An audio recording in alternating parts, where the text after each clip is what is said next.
नमस्कार। चलिए आज बात करते हैं उस एक नंबर की जो किसी की भी फाइनेंशियल जिंदगी की दिशा तय कर सकता है। जी हाँ, क्रेडिट स्कोर की। ये आखिर काम कैसे करता है, इसे समझना बहुत जरूरी है। तो कहानी शुरू होती है इस एक सवाल से। जब भी कोई लोन या क्रेडिट कार्ड के लिए अप्लाई करता है तो बैंक असल में बस यही जानना चाहते हैं, और क्रेडिट स्कोर बस इसी सवाल का एक छोटा 3 अंकों वाला जवाब है। क्रेडिट स्कोर को समझने का सबसे आसान तरीका जानते हैं क्या है? इसे किसी के फाइनेंशियल रिपोर्ट कार्ड की तरह देखिए। ये साफ साफ दिखाता है कि कोई अपने पैसों को लेकर कितना जिम्मेदार रहा है। तो चलिए थोड़ा और गहराई में चलते हैं और समझते हैं कि ये क्रेडिट स्कोर आखिर है क्या भला। देखिए, सीधी सी बात है, क्रेडिट स्कोर 300 से 900 के बीच का एक नंबर है। नंबर जितना ज्यादा होगा, उधार देने वालों के लिए उतना ही अच्छा है, मतलब रिस्क कम है। ये किसी की भी फाइनेंशियल साख का एक क्विक स्नैपशॉट है। अच्छा, अब सवाल ये उठता है कि आखिर एक नंबर इतना जरूरी क्यों है? ये सिर्फ एक नंबर ही तो है, राइट? पर असल में इस नंबर का किसी की भी फाइनेंशियल जिंदगी पर बहुत बहुत बड़ा असर पड़ता है। आइए देखते हैं कैसे। यहाँ पर फर्क दिन और रात जैसा है। एक अच्छा स्कोर, मान लीजिए 750 से ज्यादा, तो लोन पर ब्याज दरें कम लगती हैं, लोन आसानी से अप्रूव हो जाता है। वहीं दूसरी तरफ अगर स्कोर कम है तो ब्याज भी ज्यादा देना पड़ता है और कई बार तो लोन एप्लीकेशन सीधे सीधे रिजेक्ट हो जाती है। अब आता है सबसे मजेदार हिस्सा कि आखिर ये स्कोर कैलकुलेट कैसे होता है। चलिए जरा पर्दे के पीछे झांक कर देखते हैं और इसके सीक्रेट फॉर्मूले को समझने की कोशिश करते हैं। तो देखिए, एक क्रेडिट स्कोर 5 चीजों से मिलकर बनता है, लेकिन सबसे ज्यादा वजन, मतलब करीब करीब 65%, सिर्फ 2 चीजों का है: पेमेंट हिस्ट्री और कितनी रकम बकाया है। यही 2 सबसे बड़े खिलाड़ी हैं। नंबर 1 और सबसे जरूरी, पेमेंट हिस्ट्री।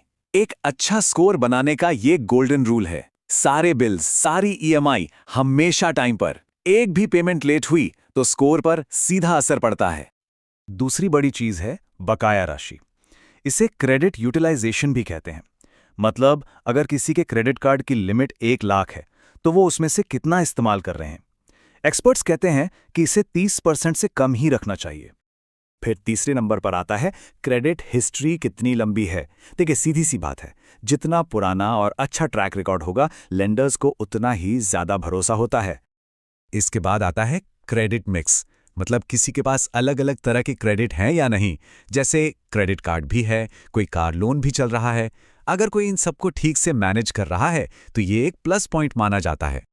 और आखिर में है नया क्रेडिट। अगर कोई बहुत कम समय में बार बार नए लोन या क्रेडिट कार्ड के लिए अप्लाई करता है तो ये एक रेड फ्लैग जैसा होता है। हर एप्लीकेशन से स्कोर पर थोड़ा नेगेटिव असर पड़ सकता है। तो ठीक है, ये तो समझ आ गया कि स्कोर बनता कैसे है।